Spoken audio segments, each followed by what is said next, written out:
Hello, everyone, and welcome to the Nevada Lithium live event hosted by Six. I'm pleased to introduce the speakers for today, Stephen Rentschler, the CEO, and Jeff Wilson, the VP Exploration. They'll be discussing the recent drill results, providing a corporate update, and after that, we'll be accepting questions. As a reminder, you can submit your questions in the chat at any point during the presentation. As always, this event is being recorded and will be available to watch shortly afterwards. Without further ado, I'd like to hand things over to you, Steve, so that we can get started. Super. Thanks a lot, Max. Thanks, everyone, for taking the time to listen to us. Obviously, I'll start with the obvious, which was that we drill a monster of a hole at Bonnie Claire.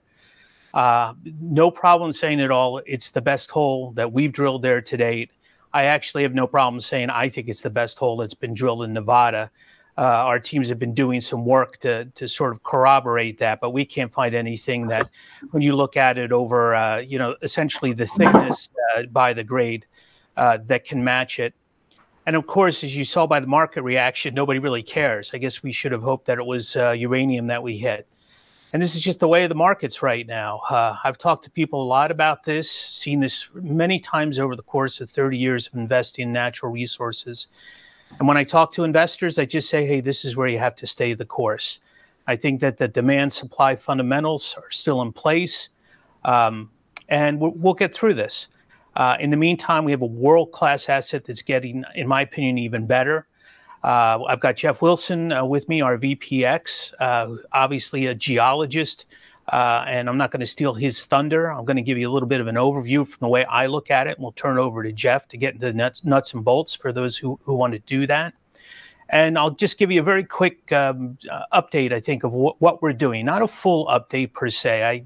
I think it's going to be in another, say, month or two, because we're going to know some things better, but enough just to give you a flavor of how we're looking at things. So again, if you think about Bonnie Claire and think about the lithium there, just think about a peanut butter sandwich that's on its side, right? So you can see the top piece of bread, you can see the peanut butter in the middle, and the bottom piece at the bottom of bread. The top piece of bread where there's lithium close to surface, at surface, conducible for open pit, but that's really not what we're interested in right now. We're looking at the stuff that's deeper. You go down below the peanut butter in the middle, and you get to that second piece of bread where we've been finding these, very, very wide intercepts, 200 meters this time of plus 4,000 ppm lithium. And if we continue to move to the east, we've been finding that essentially, not only is that piece of bread getting thicker as we move to the east, the amount of lithium within that second piece of bread is also getting greater. The concentration's getting greater. That being said, that second piece of bread down at the bottom is also continuing outwards in three directions, to the north, the south, and east. And when you have sort of a confirmation hole like we just got, again, I'll let Jeff talk about this a little bit more, we feel very, very secure in saying, hey, we've got a wide open, high-grade mineralized zone that, of course, is orders of magnitude higher, 2, 3, 4 times higher than what we have in our PEA resource. And again, that PEA resource, arguably is one of the largest in the world. Doesn't matter if you call it the third, second, whatever it is, because as you all know, in the PEA, we have more than a 40-year mine life at 30,000 tons of lithium carbonate. All else being equal, obviously higher grades are good news, right? For every ton of dirt that you move around, the amount of lithium in there is being taken to a plant to basically be recovered. So the economics, we would expect to get better. Grades, we would expect to get better. I don't want to go too far out on a limb here because there's a lot of intricacy in this whole thing. Remember that our PEA resource was predicated on 10 holes based, I think, up until 2022. And there was a combined about 2,300 meters of drilling at that point in time. A couple of the holes were down to 600 meters or 2,000 feet ballpark. But, a number of them were also shallow. Some of them were also reverse circulation. The grades we've seen when we twin a hole with diamond core like we've been doing tend to get higher by about 15%. And, of course, some of those other holes were very shallow. And they're basically not getting anywhere down to where we've been with these last two holes. Remembering that the first core hole of the 2023 season, we went down to the geological basement. That was part of what we had promised to do with the 7 new shareholders that we had who were interested in brine. So we wanted to learn some science. And that went down to about 2,800 feet. Of course, what we found there was from 2,000 feet, where we'd normally been drilling to lately, it was down to 2,500 feet. We were still in mineralization. So what did we do on this last hole? Well, we said, well, let's go to 2,500 feet. Well, we went to 2,500 feet. Guess what? We're still in mineralization. I would argue stronger mineralization than before. All of this is to say that this is a very dynamic environment. And what I've asked all our technical folks to do is to sort of think about this holistically as we make decisions about the work program going forward. I've seen a lot of instances over the years where folks would basically develop assets. I don't want to say in too much of a hurry, but essentially things weren't as well thought through as they could be. And I want to introduce the concept of sterilization here. And I'm going to use it very loosely because typically it means you might build a plant over top of part of your resource and then you can never get to it, et cetera. But let me just sort of open it up a little bit more to say we want to reasonably try to situate, center, however you want to say it, the resource at Bonnie Claire. You see that we've been moving farther to the east. As the basement has been falling away, getting deeper, we've been finding higher intercepts and higher grades. We don't think we're at the center of the basin, which what our technological guys tell us is where we would expect to see sort of the best, the creme de la creme. That being said, we're not going to turn this into an open-ended science project either. There are time constraints in the real world for investors, strategic investors, off-takers, et cetera, that make a big difference. So it's a balancing act is what I'm trying to tell you. And I think at this point in time, we're going to take a little bit of extra time. I'm still trying to get this 2024 time frame at the end of that for the PFS to come through. We think we can pick up some time later in the summer if we need to. But you've been hearing me mention about if we push it into the beginning of 2025, it's specifically because of something like this, where essentially the news is so good, I don't want to be stupid about this and not incorporate it in the optimum way into what our plans are.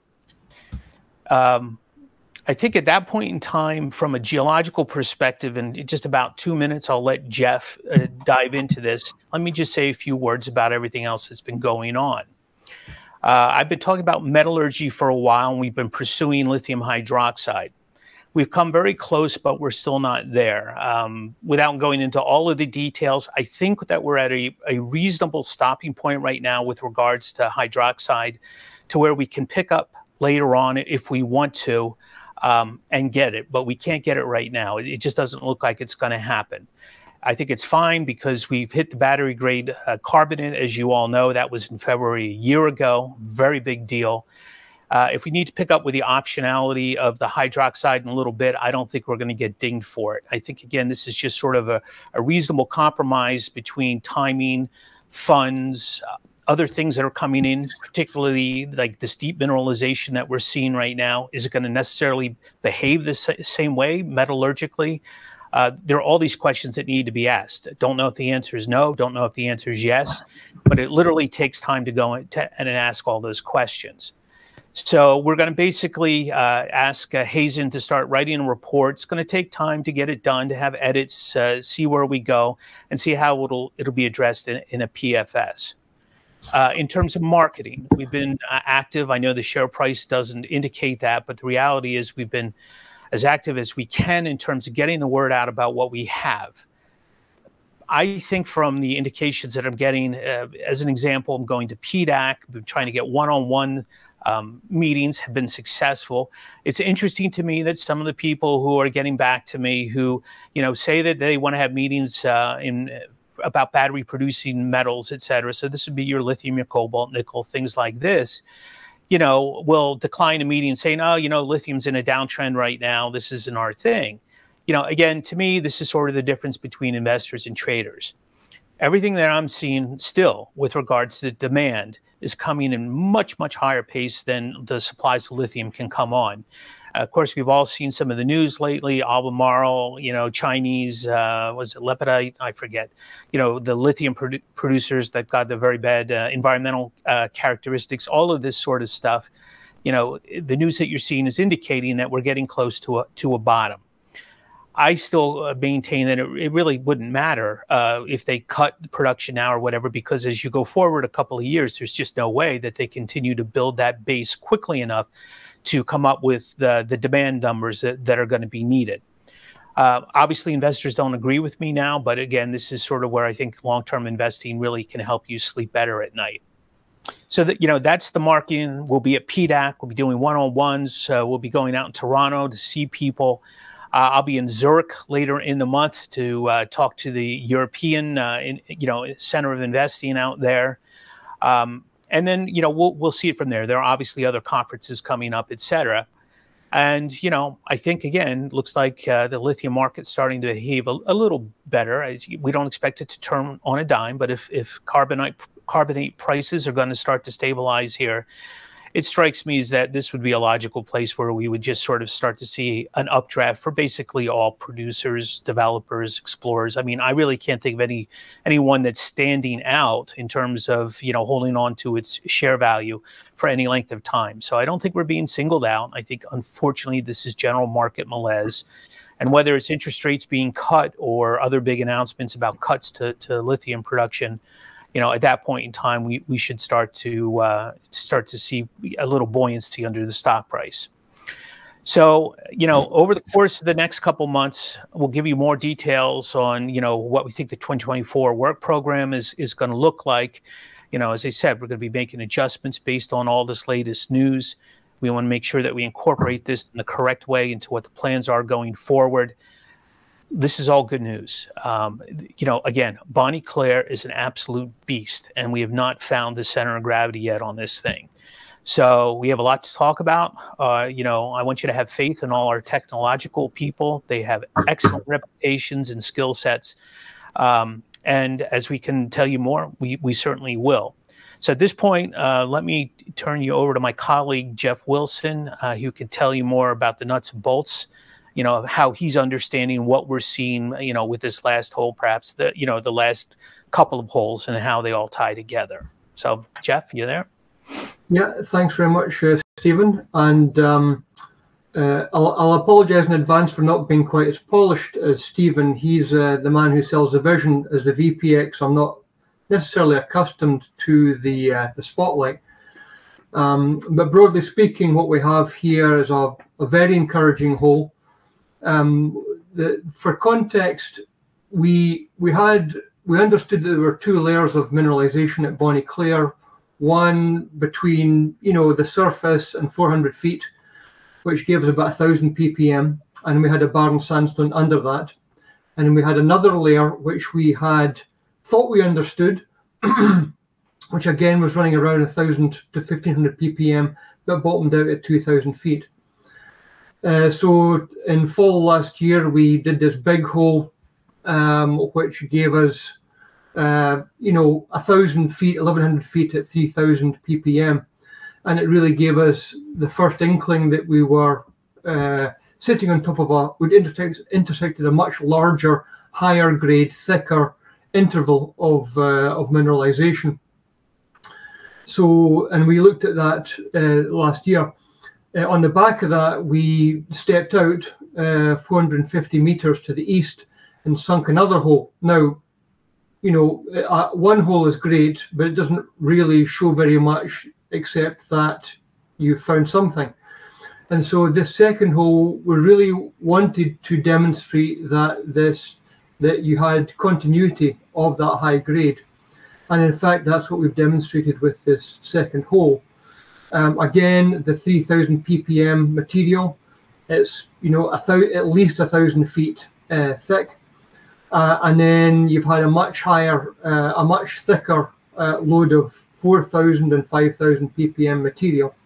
So we have the headline number 680 feet at 4,154 ppm lithium, including 160 of 5,054 ppm lithium. So what you have with this hole is a confirmation that we are really seeing a thick horizon of, or a thick layer of very high grade mineralization at Bonnie Clare. And that will certainly provide food for further investigation over the next year or so. Now, of course, you're combining that with the ongoing drive to pre-feasibility, but I think it behooves us to investigate this much higher grade horizon, because, you know, grade is king in mining, and certainly, all things being equal, it's fair to assume that this would translate into much more robust economics. Am I missing anything, Stephen? Nope, no. I mean, that's pretty much how we're thinking about it right now. So, yeah. You know, at this point in time, I think we should certainly take advantage of having Jeff here. Max, if there's any questions, why don't we just start right away, and we'll just take them as they come. Yeah, sounds good. Thank you for that. So a question here, wording for early 25 was added to the latest news report regarding the PFS. Is the goal still to shoot for the timeline of late 2024? Well, you're cutting out, Max, but I'm pretty sure I understand what you're saying. This is about the PFS. The reason we added about early 2025 is there's a couple of decisions. It's a big decision tree, right? And some of them are out of our control. One of them, you know, the PFS writers, authors are looking for certain things with regards to the borehole mining. Will they need extra tests? We're waiting on basically some studies that are, you know, going to help us determine next steps, things like that. And then there's this added, factor here, which is these high grades that we're seeing. And to Jeff's point, it's sort of, again, you know, they certainly deserve to be examined further. We want to incorporate them, obviously, into a PFS. The question is how best to do it. So that just requires additional analysis. And all I could tell people is just try to remember sort of the logistics of what's going on here. Because first of all, not everybody's in one place. Not everybody belongs to the same company. Everybody's got different thoughts on things, right? I mean, these are essentially all unknowns when you think about it. So you got a bunch of experts who are trying to coordinate and basically compromise and, you know, get all this stuff together. And my point is that nothing takes 3 days, right? It takes time to get this done. And these are the kinds of things I'm talking about. So, you know, as I have always tried to be transparent with everybody, you know, I'm saying, all right, end of 2024, I think it's still pretty good. I still think we can do it. Don't be surprised if we're at the end of, say, the first quarter of 2025 or somewhere in the beginning of the first quarter of 2025. In the grand scheme of things, is that going to be something that I think Nevada Lithium would get dinged on? I think no. It's, you know, it's a reasonable type of thing. I'm just trying to basically alert people as early as possible. I know everybody likes to have, you know, the check marks on the milestones. I get it. I was an institutional investor for 3 decades. But the reality is, particularly in today's environment, everything, as you all know, from permitting to financing to just exploring the unknown, getting, you know, information like we just got here, one thing leads to another, leads to another, leads to another, and you got to track it all down and make sure it all makes sense before you know, can positively say, hey, we're going to have something done at such and such a time. In the grand scheme of things, again, to me, right? As I've always told everybody, strategic investors, and in this case, I mean OEMs, battery makers, all these, how quickly can you get the lithium to us, right? And that's why I say we can't have this turn into a science experiment either. So I just want everybody to be cognizant of that. Sure, if we, you know, we have to take a couple more months to do something, that's one thing. It doesn't mean that we're off to the races and, you know, hey, we'll get back to everybody in 3 years after we're done drilling. We're not saying that. But I think it's a prudent thing to do here is to take this new information into account so that we make the best choice, you know, for what we need to do in the relatively near future, which is that PFS, in my opinion. So sorry, that's a long-winded answer to probably what could have been a short one. I think that's a great answer, Steve. Question here regarding when to expect a go/no-go regarding the borehole mining process. I think that we're well, first of all, in the context of this, we're still waiting for a bunch of reports that then have to be essentially given to the PFS authors, right? So, and there are three. Let me put it to you this way, because occasionally I'll read some people's comments and things like that online. There's more than one entity who's dealing, in all of this. We've got Kinley Exploration; they're the borehole mining folks. We've got Bar Engineering; they have the, a lot to do with this, essentially the composition of the soil and how things are going to act. And then we've got GRE, Global Resource Engineering, who's going to write the PFS, and they did our PEA. So there's coordination of all of this. So when Kinley gets done, they've got their piece. Bar is feeding into, the Bar might also feed into GRE. All of this is going to take a number of months, and I think I've been pretty consistent in saying is, I expect, we're at what now? We're at the end of February. I still think that we're going to be allowing it probably at least 3 months, February, March, maybe 2.5 months, something like that, 2 to 3 months before we know what the next step, pardon me, is going to be necessarily with the borehole mining. But that to me is sort of the logical fork in the road where we know what to do next. Mm-hmm. Perfect, thanks. To what extent are the ramp up or is the ramp up of your operations dependent on Nevada Energy getting power to the area with the new Green Line? At this point, I don't think it is dependent upon it. That would be great. I know that's, I think, is it a 500-volt line? They're talking about putting right overhead. The way I've always thought about this, again, we're in the perfect place for alternative energy down there, whether we generate it or not, or buy it up from the Hoover Dam off the grid, whatever the deal is going to be. My thoughts have always been to get a big infrastructure player, involved with us, frankly, because you don't have to go that far away, right? You go 50 miles north, you're at Silver Peak. You go, another hour and a half, I think, north of that, you're Clayton Valley. All of these projects, eventually, and I'm a believer that they're all going to come to fruition because the world's going to need the lithium, and Nevada's going to be the centerpiece of the U.S. lithium industry, that energy is going to be needed. Now some of them, like, Thacker, are going to, if they burn sulfur, that's great. They can generate some of the electricity.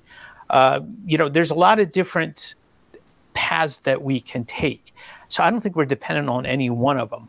However, I would love to see those lines come across right next to the other lines that we have on the property. Few projects can boast the infrastructure that we have. Yeah, perfect. Thanks. Do you know in what mineral or minerals the lithium is hosted? And I'm assuming this is relating to the newest results. This is a Jeff question.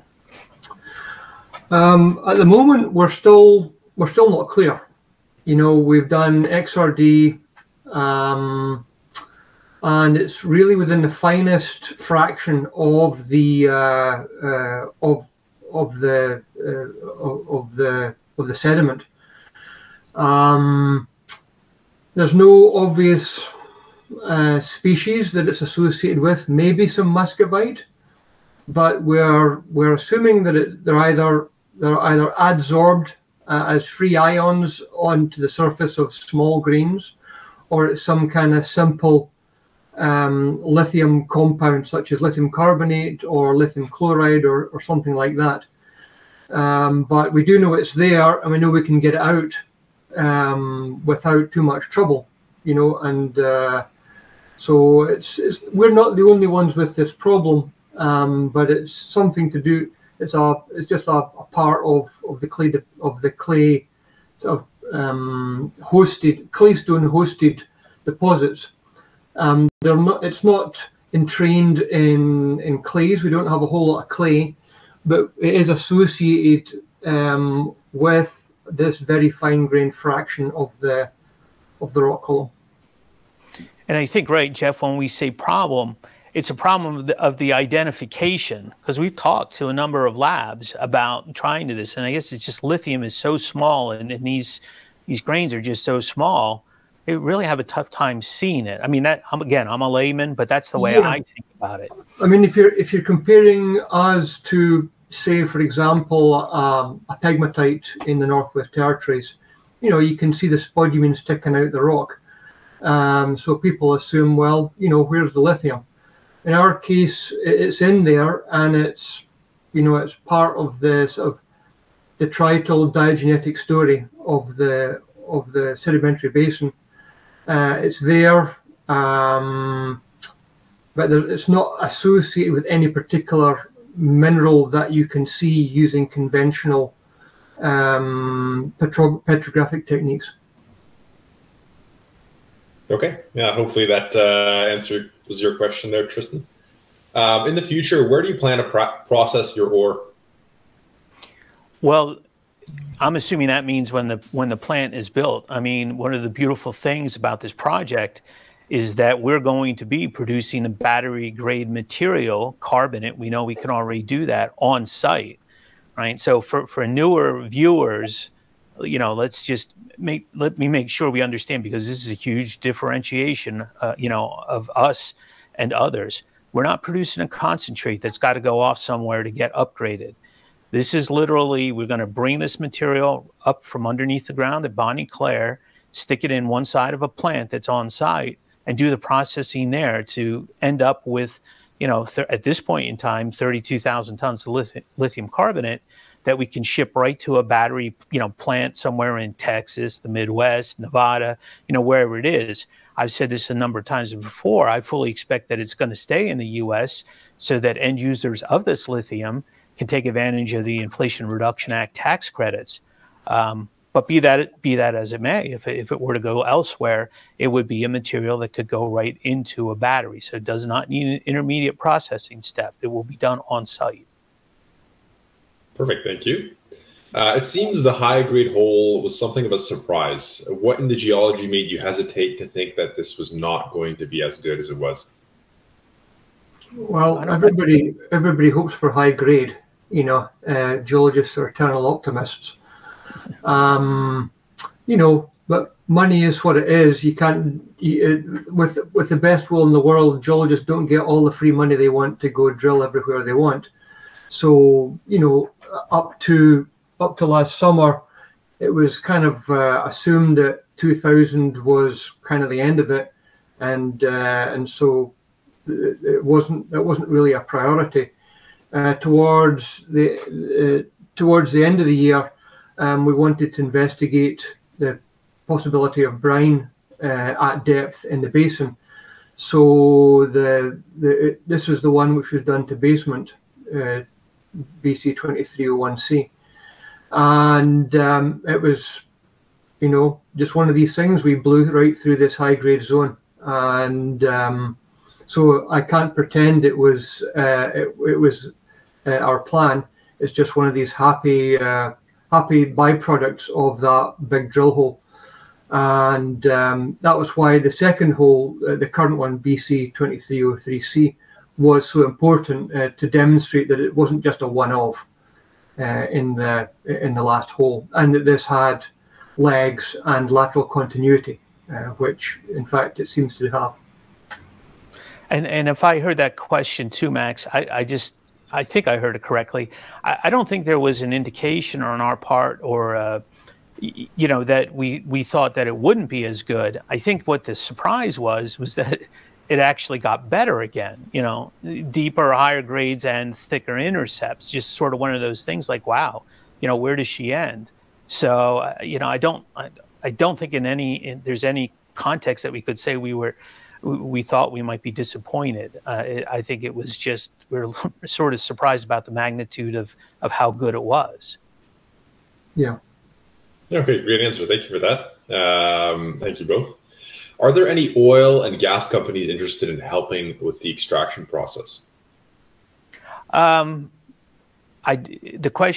answer is I don't know, because I haven't spoken to them. I've spoken to some ones you would obviously recognize before at conferences and things like that. I would say if I were waiting for a catalyst, that wouldn't be it, quite honestly. Doesn't mean I'm not going to try. It seems to me that a lot of what the oil and gas companies are doing right now is they're obviously working on their DLE projects, trying to extract lithium from, you know, their own, you know, hydrocarbon reservoirs that they've already developed. Because, you know, in a perfect world, that's the panacea, right? The infrastructure is already there. If they can get their operating costs low enough, they can just, you know, essentially strip the lithium out from whatever is down there. Now, I will say I'm pretty sure people are going to be coming back who I'd originally talked to, who thought they, had more than enough to do for a long period of time, because you're starting to see these DOE projects have problems with regards to operating costs. Or again, I always talk about the salt sea and the operating environment there just being so harsh. So the point is, at this point in time, I wouldn't count anything out, quite honestly. I think, DLE is not commercialized. Again, those projects tend to be are being delayed. So, commercialization is coming closer to us in terms of first production, all that kind of stuff.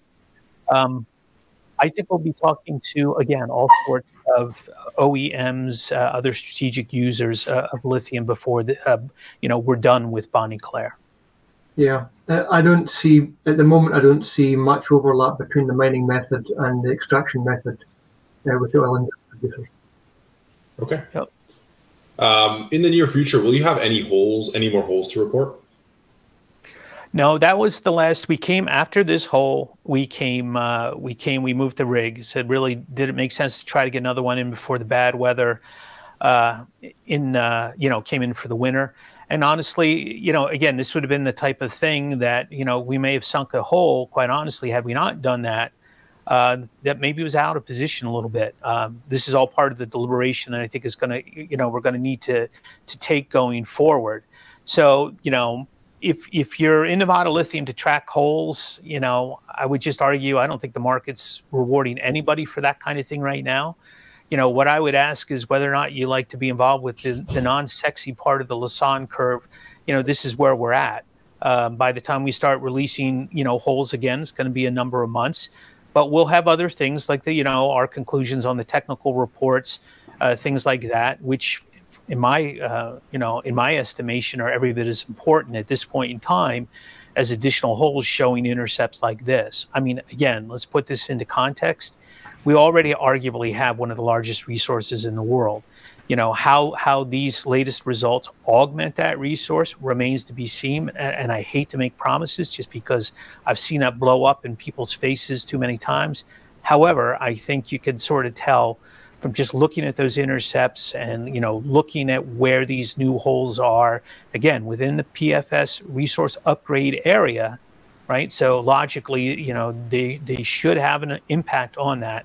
I think this is all good news going forward. And, the idea here is not to just keep drilling and coming up with these types of numbers. At some point in time, these things have got to be turned into the next step in a viable project, because again, the end users, they want this lithium as quickly as possible. I think that's a beautiful way to answer it and a great way to close it off. Yeah. So that's all the questions that we have for today. So thanks, Steve. And I think we have, okay. Yeah. Erica's just saying that she hopes to see you in BD soon. And if you have any questions about the area, to let her know. Okay. Tell her I'll be talking with her soon. Okay. Sounds good. Yeah. So thank you, Steve, Jeff, for the updates and the Q&A session. I also want to thank everyone who submitted questions. Again, today's recording will be available to watch in the coming day or so. So feel free to look out for that.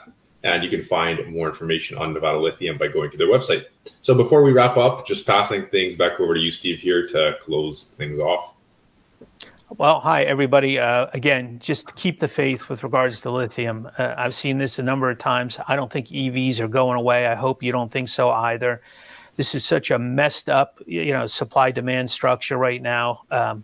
I don't see how we can go anywhere but up over time. And this is just going to increase the incredible value we already have with this project. So if you've got the time frame, if you've got the stomach for it, stay with it. I am very, very confident going forward that we have a tiger by the tail. And I'm telling you, we know how to get value out of this. Perfect. Thanks again to everyone for participating. And I hope you all have a great rest of your day.